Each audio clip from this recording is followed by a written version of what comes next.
Hello, പുതിയൊരു വീഡിയോയിലേക്ക് എല്ലാവർക്കും സ്വാഗതം. അപ്പൊ ഇന്നത്തെ വീഡിയോയിൽ ഇവിടെ ഓസ്ട്രേലിയയിൽ മാസ്റ്റേഴ്സ് അല്ലെങ്കിൽ ബാച്ചിലേഴ്സ് അഡ്മിഷന് വേണ്ടി ശ്രമിക്കുന്നവർക്ക് IELTS എത്രമാത്രം ഇമ്പോർട്ടന്റ് ആണ് എന്നുള്ളതിനെ പറ്റിയുള്ള ആൻസർ ആണ്. അപ്പൊ നിങ്ങൾക്കറിയായിരിക്കും majority of the universities IELTS mandatory ആക്കിയിട്ടുണ്ട്. IELTS പോലെ തന്നെ IELTS പിന്നെ വേറെ recognised English language proficiency test നിങ്ങൾക്ക് എടുക്കാം. അതിൽ വരുന്ന IELTS അല്ലെങ്കിൽ TOEFL, PTE, പിന്നെ കേംബ്രിഡ്ജ് യൂണിവേഴ്സിറ്റിയുടെ ടെസ്റ്റ്, ഇങ്ങനെ പലതും ഉണ്ട്. അപ്പൊ ഇതെല്ലാം തന്നെ അക്സെപ്റ്റഡ് ആണ്. റെക്കഗ്നൈസ് ആയിട്ടുള്ള ഒരു ഇംഗ്ലീഷ് പ്രൊഫഷൻസി ടെസ്റ്റ് തന്നെ വേണം. അപ്പൊ നമുക്ക് IELTSന്റെ ഒരു ഉദാഹരണം വെച്ചിട്ട് സംസാരിക്കാം. അതിൽ മിനിമം കട്ട് ഓഫ് സ്കോർ പറയുന്നത് അതും യൂണിവേഴ്സിറ്റി ഡിപ്പെൻഡ് ചെയ്തിരിക്കും. ചില യൂണിവേഴ്സിറ്റിയിൽ 6, ചില യൂണിവേഴ്സിറ്റിയിൽ 6.5, എന്നാൽ വളരെ കുറച്ച് യൂണിവേഴ്സിറ്റിയിൽ 7 ആണ്. അതുപോലെ തന്നെ ചില പ്രോഗ്രാംസിനെ ഡിപ്പെൻഡ് ചെയ്തിരിക്കും. ഇപ്പൊ ചില യൂണിവേഴ്സിറ്റിയിൽ ചില പ്രോഗ്രാംസിന് 6.5, ചിലതിന് 7. എന്നാലും ഒരു ആവറേജ് 6.5 എടുക്കുവാണെങ്കിൽ നിങ്ങൾക്ക് ഓൾമോസ്റ്റ് എല്ലാ പബ്ലിക് യൂണിവേഴ്സിറ്റീസിലും നല്ല കോഴ്സസിന് അപ്ലൈ ചെയ്യാവുന്നതാണ്. സോ ഇപ്പോഴും MOA വെച്ചിട്ട് നിങ്ങൾക്ക് അപ്ലൈ ചെയ്യാൻ പറ്റുന്ന 2 യൂണിവേഴ്സിറ്റീസ് ആണ് ഉള്ളത്. ഒന്ന് യൂണിവേഴ്സിറ്റി ഓഫ് ഇൻസ്ബ്രുക്ക്, പിന്നെ ഒന്ന് യൂണിവേഴ്സിറ്റി ഓഫ് സാൽസ്ബർഗ്. ബാക്കി എല്ലാ യൂണിവേഴ്സിറ്റീസിലും IELTS മാൻഡേറ്ററി ആക്കിയിട്ടുണ്ട്. പിന്നെ IELTS അത്ര മാൻഡേറ്ററി അല്ലാത്തത് യൂണിവേഴ്സിറ്റീസ് ഓഫ് അപ്ലൈഡ് സയൻസസ് എന്ന് പറയും. യൂണിവേഴ്സിറ്റി ഓഫ് അപ്ലൈഡ് സയൻസസ് അഥവാ FH എന്ന് പറയും, ഫാഹോ ഷൂളെ. അതും പിന്നെ സാധാ ഒരു യൂണിവേഴ്സിറ്റി, ഇപ്പൊ യൂണിവേഴ്സിറ്റി ഓഫ് ഗ്രാസ് അല്ലെങ്കിൽ യൂണിവേഴ്സിറ്റി ഓഫ് വിയന്ന ആയിട്ട് ഡിഫറൻസ് ഉണ്ട്. അത് ഞാൻ ഈ വീഡിയോയുടെ അവസാനത്തേക്ക് പറഞ്ഞു തരുന്നതാണ്. അപ്പം ഇങ്ങനെ യൂണിവേഴ്സിറ്റി ഓഫ് അപ്ലൈഡ് സയൻസസ്, അതായത് FHല് നിങ്ങൾക്ക് കുറെ FHലേക്ക് ഇപ്പോഴും MOA അക്സെപ്റ്റ് ചെയ്യുന്നുണ്ട്.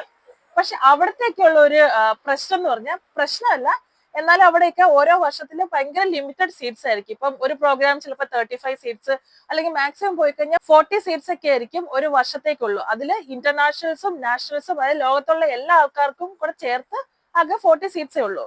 പിന്നെ അവിടെ നമ്മൾ MOA അക്സെപ്റ്റ് ചെയ്താൽ പോലും ആപ്ലിക്കേഷൻ കഴിഞ്ഞിട്ട് ഒരു ഇന്റർവ്യൂ ഉണ്ടാവും. അപ്പൊ ഇന്റർവ്യൂവിന്റെ പെർഫോമൻസോടെ വെച്ചിട്ടായിരിക്കും നിങ്ങൾക്ക് അവിടെ ഫൈനൽ അവർക്ക് അഡ്മിഷൻ തരണോ വേണ്ടോ എന്ന് ഡിസൈഡ് ചെയ്യുന്നത്.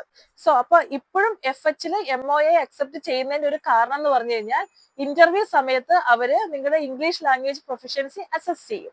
അപ്പൊ നിങ്ങൾ ഇപ്പൊ MOA വെച്ച് സബ്മിറ്റ് ചെയ്താലും ഇന്റർവ്യൂവിന്റെ സമയത്ത് നിങ്ങൾക്ക് ഇംഗ്ലീഷ് പ്രൊഫഷൻസി ഇല്ലെന്ന് കണ്ടു കഴിഞ്ഞാൽ അപ്പൊ അതിന്റെ ബേസിൽ റിജക്ഷൻ വരാം. പിന്നെ ചില FHല് എന്തായാലും IELTS മാൻഡേറ്ററി ആക്കിയിട്ടുണ്ട്. പക്ഷെ എന്നാൽ പോലും പിന്നെ ഇന്റർവ്യൂ ഉണ്ട്. അപ്പൊ എല്ലാ FHലും, അതായത് യൂണിവേഴ്സിറ്റി ഓഫ് അപ്ലൈഡ് സയൻസസിലും നിങ്ങൾക്ക് ഒരു ഇന്റർവ്യൂ ഉണ്ടാവും. അപ്പൊ ഇന്റർവ്യൂ കൂടെ ക്രാക്ക് ചെയ്യണം. അപ്പൊ നിങ്ങൾക്ക് IELTS ഉണ്ടെങ്കിൽ നിങ്ങൾക്ക് കുറേയും കൂടെ ഓപ്ഷൻ ഉണ്ട്. അതായത് ഇപ്പൊ യൂണിവേഴ്സിറ്റീസിൽ അപ്ലൈ ചെയ്യാം, അവിടെ ഒന്നും ഇന്റർവ്യൂ വരത്തില്ല. പകരം നിങ്ങളുടെ മാർക്കും ബാക്കി എല്ലാ പെർഫോമൻസും വെച്ചിട്ടായിരിക്കും നിങ്ങൾക്ക് അവിടെ അഡ്മിഷൻ തരുന്നത്. സോ ഞാൻ പറഞ്ഞു വരുന്നത്, നിങ്ങൾക്ക് IELTS ഉണ്ടെങ്കിൽ കുറെ ഓപ്ഷൻസ് ഉണ്ട്. അപ്പൊ നിങ്ങൾ തന്നെ ഒരു കോളാണ്, IELTS എഴുതിയെടുത്തിട്ട് ഇങ്ങനത്തെ യൂണിവേഴ്സിറ്റീസിലേക്ക് അപ്ലൈ ചെയ്യണോ, അതോ IELTS ഇല്ലാത്ത ഇങ്ങനത്തെ ലിമിറ്റഡ് യൂണിവേഴ്സിറ്റീസിലേക്ക് അപ്ലൈ ചെയ്ത് ഇന്റർവ്യൂ ചെയ്യണോന്ന്. ഇനി യൂണിവേഴ്സിറ്റീസും യൂണിവേഴ്സിറ്റി ഓഫ് അപ്ലൈഡ് സയൻസ് തമ്മിലുള്ള വ്യത്യാസം പറഞ്ഞുതരാം. ഓസ്ട്രേലിയ ഉള്ള പോലെ തന്നെ ജർമ്മനിയിൽ ഇതുപോലെ തന്നെ 2 ടൈപ്പ് യൂണിവേഴ്സിറ്റി ഉണ്ട്. പബ്ലിക് യൂണിവേഴ്സിറ്റീസ് തന്നെയാണ്. ഒന്ന് യൂണിവേഴ്സിറ്റി എന്ന് പറയും, അല്ലെങ്കിൽ ടെക്നിക്കൽ യൂണിവേഴ്സിറ്റി ഉണ്ട്. ഇവരെല്ലാം ഒരു കാറ്റഗറി. പിന്നെ യൂണിവേഴ്സിറ്റി ഓഫ് അപ്ലൈഡ് സയൻസസ്, അതായത് ഫാഹോ ഷൂളെ എന്ന് പറയും. അപ്പം രണ്ടിടത്തും മാസ്റ്റേഴ്സ് പ്രോഗ്രാം എല്ലാം വരുന്നത് 2 years ആണ്. 120 ക്രെഡിറ്റ്സ് ആണ്, 120 ECTS ആണ് നിങ്ങൾക്ക് അച്ചീവ് ചെയ്യേണ്ടത്. യൂണിവേഴ്സിറ്റി അല്ലെങ്കിൽ ടെക്നിക്കൽ യൂണിവേഴ്സിറ്റിയിൽ ഒരു കരിക്കുലം വന്നിട്ട് നിങ്ങൾക്ക് ഒരു മാക്സിമം 7 years വരെ അവർ സമയം തരും. അതിനുള്ളിൽ നിങ്ങൾക്ക് മാസ്റ്റേഴ്സ് ഡിഗ്രി തീർത്താൽ മതി. 2 വർഷത്തിനുള്ളിൽ വേണമെങ്കിൽ തീർക്കാം. അതല്ല, കുറച്ച് റിലാക്സ് ചെയ്തിട്ട് പഠിച്ച് ഒരു കുറച്ചുകൂടെ വർഷം നിങ്ങൾക്ക് കൂടുതൽ വേണം, ഒരു 3 years 4 years ഒക്കെ ആണെങ്കിൽ പറ്റും. Maximum 7 years. അതുപോലെ തന്നെ 1 yearലേക്കാണ് നിങ്ങൾക്ക് സ്റ്റുഡന്റ് വിസ കിട്ടുന്നത്. അപ്പൊ എവറി 1 year നിങ്ങൾ റിന്യൂ ചെയ്യണം. അപ്പൊ ഈ റിന്യൂ ചെയ്യാൻ നേരത്ത് മിനിമം 16 ക്രെഡിറ്റ്സ് ഉണ്ടായാൽ മതി നിങ്ങൾക്ക് അടുത്ത വർഷത്തേക്ക് പോകാം. ഇതെല്ലാം യൂണിവേഴ്സിറ്റിയുടെ കേസാണ് ഞാൻ പറയുന്നത്. അപ്പൊ 16 ക്രെഡിറ്റ്സ് മിനിമം ഒരു വർഷം എടുത്തു കഴിഞ്ഞാൽ ഈ 120 ക്രെഡിറ്റ്സ് എടുക്കാനായിട്ട് നിങ്ങൾക്ക് 6 to 7 years എടുത്ത് വരെ തീർക്കാം. പക്ഷെ വേറെ പ്രശ്നം എന്ന് വെച്ച് കഴിഞ്ഞാൽ, ഓരോ സെമസ്റ്റർ കഴിയുന്നതോടും എല്ലാ സെമസ്റ്ററിലും ട്യൂഷൻ ഫീസ് അടയ്ക്കണം. അതായത് പറഞ്ഞു വന്നതിന്റെ ഉദ്ദേശം ഇത്രയേ ഉള്ളൂ. ഇപ്പം യൂണിവേഴ്സിറ്റിയിൽ ഒരു കോഴ്സാണ് നിങ്ങൾക്ക് കിട്ടുന്നതെങ്കിൽ നിങ്ങൾക്ക് കുറച്ചുകൂടെ റിലാക്സ് ആയിട്ട് നിങ്ങളുടെ ഫേസിൽ നിങ്ങൾക്ക് പഠിച്ചു പോകാം. പിന്നെ മാക്സിമം ഈ 7 years ഡ്യൂറേഷൻ ഉണ്ട്. ഒരു സെമസ്റ്ററിൽ ഓഫർ ചെയ്യുന്ന എല്ലാ കോഴ്സും അങ്ങനെ പഠിച്ചു പോയി കഴിഞ്ഞാൽ നിങ്ങൾക്ക് 2 വർഷം കൊണ്ട് അത് തീർക്കാം. അപ്പൊ പാർട്ട് ടൈം ജോലിയൊക്കെ ചെയ്ത് പഠിക്കുന്നവർക്ക് അത് കുറച്ചുകൂടെ ഒരു യൂസ്ഫുൾ ആയിരിക്കും. കാരണം ജോലി 20 hours ചെയ്യും, അതിന്റെ സെയിം ടൈം തന്നെ എല്ലാ കോഴ്സുകളും പഠിക്കേണ്ട, കുറച്ച് നിങ്ങളുടെ ഒരു ഫേസിൽ കുറച്ച് റിലാക്സ് ഒക്കെ ആയിട്ട് പഠിച്ചു പോകാം. പക്ഷെ നേരെ മറിച്ച് യൂണിവേഴ്സിറ്റി ഓഫ് അപ്ലൈഡ് സയൻസസിൽ 2 വർഷമാണ് കോഴ്സെങ്കിൽ ആ 2 വർഷം കൊണ്ട് നിങ്ങൾ തീർത്തിരിക്കണം. നാട്ടിലത്തെ ഒരു കരിക്കുലം അല്ലെങ്കിൽ നാട്ടിലത്തെ ഒരു സിസ്റ്റം പോലെയാണ്. ഒരു സെമസ്റ്ററിൽ ഏതൊക്കെ കോഴ്സ് ഉണ്ടോ ആ എല്ലാ കോഴ്സും നിങ്ങൾ പഠിച്ച് എക്സാം എഴുതണം. പിന്നെ അതുപോലെ തന്നെ പാർട്ട് ടൈം കോഴ്സസ് ഓഫർ ചെയ്യുന്നുണ്ട് FH. അതുപോലെ തന്നെ ഫുൾ ടൈം കോഴ്സസും ഓഫർ ചെയ്യുന്നുണ്ട്. ഫുൾ ടൈം കോഴ്സസിന് മൺഡേ ടു ഫ്രൈഡേ അല്ലെങ്കിൽ മൺഡേ ടു തേഴ്സ്ഡേ വരെയൊക്കെ ക്ലാസ് വരുന്നുണ്ട്. എസ്പെഷ്യലി ആദ്യത്തെ ഒരു വർഷം അല്ലെങ്കിൽ ആദ്യത്തെ ഒരു 1.5 വർഷം.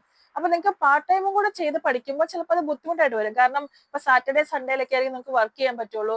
പക്ഷേ ആ സമയത്ത് ചിലപ്പോൾ എന്തെങ്കിലും പ്രോജക്റ്റോ അസൈൻമെന്റോ അങ്ങനെയൊക്കെ കാണും. എന്നാൽ പക്ഷെ പാർട്ട് ടൈം കോഴ്സസും കൊടുക്കുന്ന എഫ്എച്ച് ഉണ്ട്. അപ്പൊ മൺഡേ ടു വെനസ്ഡേ ഒക്കെ ആയിരിക്കും ക്ലാസ് വരുള്ളൂ. എന്നാലും നിങ്ങൾക്ക് ഏതൊക്കെ കോഴ്സ് ഉണ്ടോ ആ കോഴ്സ് എല്ലാം പഠിക്കണം. അതായത് ഇപ്പം 2 വർഷം കൊണ്ട് നിങ്ങൾ 120 ക്രെഡിറ്റ്സ് തീർത്തിരിക്കണം. ഈ 2 യൂണിവേഴ്സിറ്റിയുടെയും ഒരു മേജർ ഡിഫറൻസ് എന്ന് പറഞ്ഞു കഴിഞ്ഞാൽ എഫ്എച്ച് പ്യുവർലി ടെക്നിക്കൽ ആയിരിക്കും. അതായത് ജോബ് ഓറിയന്റഡ് കോഴ്സ് ആയിരിക്കും അവിടെ ഉള്ളത്. അപ്പം 2 വർഷം കൊണ്ട് പഠിച്ചിട്ട് ഉടനെ ഒരു ജോലിക്കാണ് നിങ്ങൾ ശ്രമിക്കുന്നതെങ്കിൽ, അതാണ് നിങ്ങളുടെ ഒരു എയിം എങ്കിൽ എഫ്എച്ച് ചൂസ് ചെയ്യുന്നത് നല്ലതായിരിക്കും. പക്ഷെ നേരെ മറിച്ച് നിങ്ങൾക്ക് ഇത് കഴിഞ്ഞിട്ട് റിസർച്ചിലേക്കൊക്കെ പോകണം, വേറെ കുറച്ച് റിസർച്ച് ഓറിയന്റഡ് ആയിട്ടുള്ള ഒരു കോഴ്സ് പഠിക്കണം, അങ്ങനെയൊക്കെ ആണെങ്കിൽ യൂണിവേഴ്സിറ്റി നിങ്ങൾക്ക് ചൂസ് ചെയ്യാം. എന്ന് കരുതി യൂണിവേഴ്സിറ്റി പഠിച്ചിറങ്ങുന്നവർക്ക് ജോലി കിട്ടുന്നില്ല എന്നല്ല പറയുന്നത്. യൂണിവേഴ്സിറ്റിയിലെ കരിക്കുലം വന്നിട്ട് കുറച്ചുകൂടെ ഒരു റിസർച്ചുമായിട്ട് കുറച്ച് ഇൻക്ലൈൻഡ് ഒക്കെ ആയിരിക്കും, അങ്ങനത്തെ കരിക്കുലം ആയിരിക്കും. പക്ഷെ എഫ്എച്ചിൽ നേരെ മറിച്ച് പ്യുവർലി ടെക്നിക്കൽ നോളജ് നിങ്ങൾക്ക് കിട്ടും. ഇപ്പൊ നിങ്ങൾ എടുക്കേണ്ട ഒരു കോൾ ആണിത്.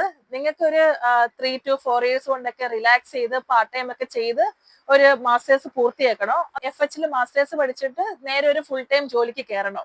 അപ്പൊ അത് നിങ്ങളുടെ ഒരു കോൾ ആണ്. ഇപ്പൊ ഞാൻ നേരത്തെ പറഞ്ഞ പോലെ തന്നെ IELTS ഉണ്ടെങ്കിൽ നിങ്ങൾക്ക് എല്ലാ യൂണിവേഴ്സിറ്റിയിലും അപ്ലൈ ചെയ്യാം. IELTS ഇല്ലെങ്കിൽ ഇങ്ങനെ ലിമിറ്റഡ് നമ്പർ ഓഫ് യൂണിവേഴ്സിറ്റീസിലും പിന്നെ കുറെ എഫ്എച്ചിലും അപ്ലൈ ചെയ്യാം. പക്ഷെ എഫ്എച്ചിലെ കരിക്കുലം ഇങ്ങനെയാണെന്ന് നിങ്ങളൊന്ന് ഓർത്തിരിക്കുക. പിന്നെ വേറൊരു കാര്യം പറയുന്നത്, ചില എഫ്എച്ചില് ഫോർ എക്സാമ്പിൾ FH കുഫ്സ്റ്റൈൻ അല്ലെങ്കിൽ FH സാൽസ്ബർഗ്, ഇവിടെയൊക്കെ വർഷം ഫീസ് വരുന്നത് 67,000 ഉള്ളൂ. പല വീഡിയോസിലും നമ്മൾ പറയുന്നതാണ് ഓസ്ട്രേലിയ പബ്ലിക് യൂണിവേഴ്സിറ്റീസിൽ ഒരു സെമസ്റ്റർ ഫീസ് ആണ് 67,000 എന്ന്. അത് ഒട്ടുമിക്ക എല്ലാ യൂണിവേഴ്സിറ്റീസിലും, ഇപ്പൊ യൂണിവേഴ്സിറ്റീസ് അല്ലെങ്കിൽ ടെക്നിക്കൽ യൂണിവേഴ്സിറ്റിയെ നോക്കുമ്പോൾ 67,000 തന്നെയാണ് ഒരു സെമസ്റ്ററിലെ ഫീസ്. പക്ഷെ ചില എഫ്എച്ചിൽ ഒരു വർഷമാണ് നിങ്ങൾക്ക് അത്രയും ഫീസ് ആവത്തുള്ളൂ. എഫ്എച്ചിൽ അപ്ലൈ ചെയ്യുമ്പോൾ തന്നെ, അതായത് ഈ സെമസ്റ്ററിൽ 37,000 ആകുന്ന എഫ്എച്ചിലൊക്കെ അപ്ലൈ ചെയ്യുമ്പോഴേ തന്നെ നിങ്ങളൊരു ഡിപ്പോസിറ്റ് കൊടുക്കണം. അതായത് ചില FH കുഫ്സ്റ്റൈൻ ചോദിക്കുന്നത് ഒരു വർഷത്തെ ട്യൂഷൻ ഫീസ് ഡിപ്പോസിറ്റ് ആണ്. അതായത് ഏകദേശം ഒരു 67,000-68,000 വരും. പക്ഷെ നേരെ മറിച്ച് FH സാൽസ്ബർഗ് ഒക്കെ ചോദിക്കുന്നത് ഒരു സെമസ്റ്ററിൽ ഡിപ്പോസിറ്റ്, അതായത് 380 സംതിങ് യൂറോസ് വരും, അതായത് 35,000 അപ്രോക്സിമേറ്റ്ലി. പക്ഷെ ചില FH ചോദിക്കുന്നത് ചിലപ്പോൾ 200 യൂറോ ആയിരിക്കും ഡിപ്പോസിറ്റ്. പക്ഷെ ഈ ഡിപ്പോസിറ്റ് എല്ലാം റീഫണ്ടബിൾ ആണ്. അത് അവരുടെ യൂണിവേഴ്സിറ്റി വെബ്സൈറ്റിൽ തന്നെ കിടപ്പുണ്ട്. നിങ്ങൾക്ക് ഇൻ കേസ് അവിടെ ആപ്ലിക്കേഷൻ അയച്ചിട്ട് നിങ്ങൾക്ക് റിജക്ഷൻ വന്നു കഴിഞ്ഞാൽ, ഇവിടെയൊക്കെ ഇന്റർവ്യൂ ഉണ്ട്, അത് ഓർത്തിരിക്കേണ്ട കാര്യമാണ്. ഇന്റർവ്യൂ കഴിഞ്ഞിട്ട് റിജക്ഷൻ വന്നു കഴിഞ്ഞാൽ നിങ്ങൾക്ക് കംപ്ലീറ്റ് എമൗണ്ട് നിങ്ങൾക്ക് റീഫണ്ട് വരും.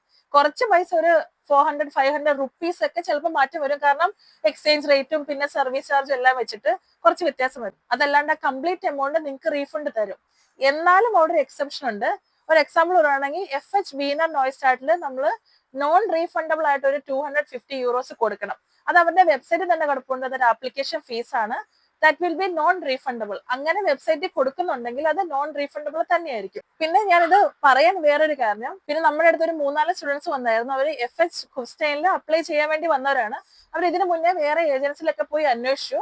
പക്ഷെ ആ ഏജൻസിലുള്ളവർ ഇവരുടെ അടുത്ത് പറഞ്ഞത്, ഞാൻ പറഞ്ഞില്ല അവർക്ക് ഇനീഷ്യൽ ഒരു എമൗണ്ട് 1 ഇയർത്തെ ട്യൂഷൻ ഫീസ് ഡിപ്പോസിറ്റ് കൊടുക്കണമെന്ന് ആപ്ലിക്കേഷന് മുന്നേ ആയിട്ട്, അതായത് ആപ്ലിക്കേഷൻ ചെയ്യുമ്പോൾ തന്നെ 750. അപ്പൊ അവരുടെ അടുത്ത് പറഞ്ഞത് 750 യൂറോസ് നിങ്ങൾ യൂണിവേഴ്സിറ്റിക്ക് കൊടുത്തു കഴിഞ്ഞിട്ട് റിജക്ഷൻ വന്നു കഴിഞ്ഞാൽ 250 യൂറോസ് യൂണിവേഴ്സിറ്റി എടുത്തിട്ട് ബാക്കി റീഫണ്ട് കിട്ടുള്ളൂ. പക്ഷെ ഇത് 100% തെറ്റാണ്. അതിന്റെ കാരണം, നമുക്കറിയാവുന്ന ഒരാൾ അവിടെ അപ്ലൈ ചെയ്തിട്ട് ഇന്റർവ്യൂ സമയത്ത് നന്നായിട്ട് പെർഫോം ചെയ്യാൻ പറ്റിയില്ല, റിജക്ഷൻ വന്നു. അപ്പൊ എൻറ്റയർ എമൗണ്ട്, അപ്പൊ ആള് കൊടുത്തത് ഏകദേശം 68,000 ആണ് ഇൻക്ലൂഡിങ് സർവീസ് ചാർജ് ഒക്കെ.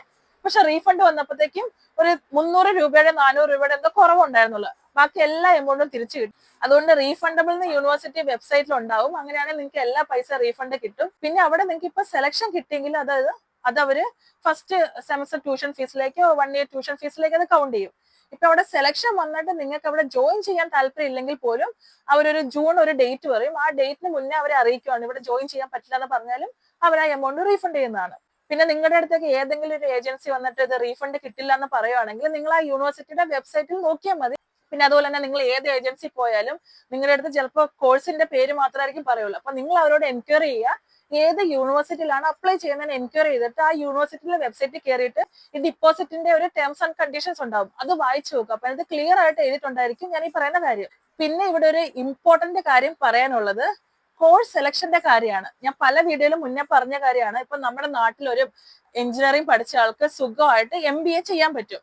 പക്ഷെ ഇവിടെ അത് അൺഫോർച്ചുനേറ്റ്ലി പോസിബിൾ അല്ല. നിങ്ങൾ എന്താണോ ബാച്ചിലേഴ്സ് പഠിച്ചത് അതിന്റെ റിലേറ്റഡ് പ്രോഗ്രാംസ് മാത്രമാണ് ഇവിടെ അപ്ലൈ ചെയ്താലും കിട്ടുള്ളൂ നിങ്ങൾക്ക്. അപ്പൊ നിങ്ങൾ ഒരു കോഴ്സിന് അപ്ലൈ ചെയ്യുമ്പോൾ അതിന്റെ കരിക്കുലം നോക്കിയിട്ട് നിങ്ങളുടെ ബാച്ചിലേഴ്സുമായിട്ട് എത്രമാത്രം സിമിലർ ആണെന്ന് നോക്കിയിട്ട് അതിന് അപ്ലൈ ചെയ്യുക. പിന്നെ ഒരു കാര്യം പറയാനുള്ളത്, ഞാൻ കുറെ സ്റ്റുഡൻസിനെ തന്നെ കേട്ടു, അവരൊക്കെ വേറെ ഏജൻസി പോയിട്ട് നമ്മുടെ അടുത്ത് വരുന്നവരാണ്. അവരുടെ അടുത്ത് പല യൂണിവേഴ്സിറ്റി ആയിട്ട് നാട്ടിലത്തെ ഏജൻസിക്ക് ടൈപ്പ് ഉണ്ടെന്നൊക്കെ പറയും. പക്ഷെ അതെല്ലാം റോങ് ആണ്. അതൊന്നും സത്യമായിട്ട് കാര്യമല്ല. പ്രധാനമായിട്ട് FH കുപ്സ്റ്റൈനിൽ അവർക്ക് റെപ്രസെന്റേറ്റീവ് ഉണ്ടെന്ന് പറഞ്ഞിട്ട് നാട്ടിലത്തെ കുറച്ച് ഏജൻസികൾ പറയുന്നതായിട്ട് കേട്ടു. പക്ഷെ ആകെ ആ യൂണിവേഴ്സിറ്റിയിൽ ഒരു കോഴ്സിന് ഒരു വർഷം 25 സീറ്റ്സ് ആണുള്ളത്. ഈ ലോകത്തുള്ള എല്ലാവർക്കും അപ്ലൈ ചെയ്യാം. ഈ 25 സീറ്റ്സിൽ നിന്ന് നാട്ടിലത്തെ ഒരു ഏജൻസിക്ക് എങ്ങനെയാണ് ടൈപ്പ് ഉണ്ടാക്കാൻ പറ്റുക? നിങ്ങൾ തന്നെ ഒന്ന് ആലോചിച്ചാൽ മതി. നമുക്ക് ഒരു ഏജൻസി അല്ലെങ്കിൽ കൺസൾട്ടൻസിൽ നമ്മുടെ റോൾ എന്ന് പറയുന്നത് നിങ്ങൾക്ക് ഏറ്റവും സ്യൂട്ടബിൾ ആയിട്ടുള്ള ഒരു കോഴ്സ് ചൂസ് ചെയ്യുക. ഒരു കോഴ്സ് അല്ലെങ്കിൽ മൾട്ടിപ്പിൾ കോഴ്സസ് പല പല യൂണിവേഴ്സിറ്റീസിലായിട്ട് ചൂസ് ചെയ്തിട്ട് നിങ്ങൾക്ക് വേണ്ടി അപ്ലൈ ചെയ്യുക. അതിന് വേണ്ടിയിട്ടുള്ള പ്രോപ്പർ ഗൈഡൻസ് തരിക. പിന്നെ അത് കഴിഞ്ഞിട്ട് വിസയുടെ കാര്യങ്ങൾ, ഇതിലൊക്കെയാണ് നമുക്ക് ഇവിടെ ചെയ്യാൻ പറ്റുന്നത്. ഇനി ഓസ്ട്രേലിയയില് പബ്ലിക് യൂണിവേഴ്സിറ്റിയിൽ അഡ്മിഷൻ കിട്ടാനുള്ള കുറച്ച് ക്രൈറ്റീരിയകൾ പറയാം. ഫസ്റ്റ് മാർക്കിന്റെ കാര്യം പറയാം. ഇവിടെ മാസ്റ്റേഴ്സിന് ആപ്ലിക്കേഷൻ ചെയ്യുന്ന ഒരാളാണെങ്കിൽ ഇന്ത്യയിൽ നിന്ന് ബാച്ചിലേഴ്സ് ചെയ്ത ഒരാൾക്ക് മിനിമം 60% ആണ് ചോദിക്കുന്നത്. യൂണിവേഴ്സിറ്റിയുടെ വെബ്സൈറ്റ് നോക്കിക്കഴിഞ്ഞു കഴിഞ്ഞാൽ ഈ ഒരു ക്രൈറ്റീരിയ അവിടെ കാണത്തില്ലായിരിക്കും. യൂറോപ്പിന് വെളിയിലെ ഓരോ കൺട്രിയിൽ നിന്നും ബാച്ചിലേഴ്സ് പഠിച്ച ആൾക്ക് ഇത്ര പെർസെന്റേജ് ആണ് മിനിമം വേണ്ടത് ഓസ്ട്രേലിയൻ യൂണിവേഴ്സിറ്റിയിൽ, ഓസ്ട്രേലിയൻ പബ്ലിക് യൂണിവേഴ്സിറ്റീസിൽ അഡ്മിഷൻ കിട്ടാൻ എന്നുള്ള റൂള് ക്രിയേറ്റ് ചെയ്തത്, അല്ലെങ്കിൽ ആ rule federal ministry of education, science and research, republic of Austria പ്രകാരമാണ്. അപ്പം ഈ ഒരു ഇൻഫർമേഷൻ ഞാൻ നേരത്തെ പറഞ്ഞ പോലെ തന്നെ യൂണിവേഴ്സിറ്റിയുടെ വെബ്സൈറ്റിൽ കാണണമെന്നില്ല. പക്ഷെ ഈ ഞാൻ പറഞ്ഞ വെബ്സൈറ്റിൽ പോയി കഴിഞ്ഞാൽ നിങ്ങൾക്ക് അത് കാണാൻ പറ്റുന്നതാണ്. അതുകൊണ്ട് ഒരു മിനിമം 60% ആണ് ക്രൈറ്റീരിയ. പിന്നെ അതുപോലെ തന്നെ IELTSന്റെ ഒരു കാര്യം, പിന്നെ എത്രമാത്രം നിങ്ങൾക്ക് കോഴ്സ് മാച്ച് ആണെന്നുള്ളത്, ഇതാണ് വളരെ ഇമ്പോർട്ടന്റ് ആയിട്ടുള്ള കാര്യം. അതുപോലെ തന്നെ നാട്ടിൽ +2 കഴിഞ്ഞിട്ട് ഇവിടെ ബാച്ചിലേഴ്സ് ചെയ്യാൻ ആഗ്രഹിക്കുന്നവർക്കും ഈ ഒരു ഡിപ്പാർട്ട്മെന്റ് ഒരു മിനിമം ക്രൈറ്റീരിയ പറയുന്നുണ്ട്, അല്ലെങ്കിൽ മിനിമം കട്ട് ഓഫ് പറയുന്നുണ്ട്. അത് വന്നിട്ട് 70% ആണ്.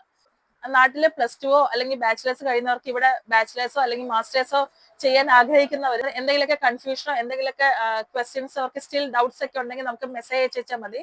നമ്മൾ പറ്റാവുന്ന പോലെയൊക്കെ ആൻസർ ചെയ്യാം. അതുപോലെ തന്നെ ആപ്ലിക്കേഷൻ റിലേറ്റഡ് എന്ത് ഗൈഡൻസും നമ്മൾ പ്രൊവൈഡ് ചെയ്യുന്നതാണ്. അത് എല്ലാ വീഡിയോയിലും പറയുന്ന പോലെ വളരെ ബഡ്ജറ്റ് ഫ്രണ്ട്ലി ആയിട്ട് അഫോർഡബിൾ റേറ്റിലാണ് നമ്മൾ ചെയ്യുന്നത്. നമ്മുടെ അസിസ്റ്റൻസ് വേണ്ടവർ നമുക്ക് ഡയറക്റ്റ്ലി മെസ്സേജ് അയച്ചാൽ മതി.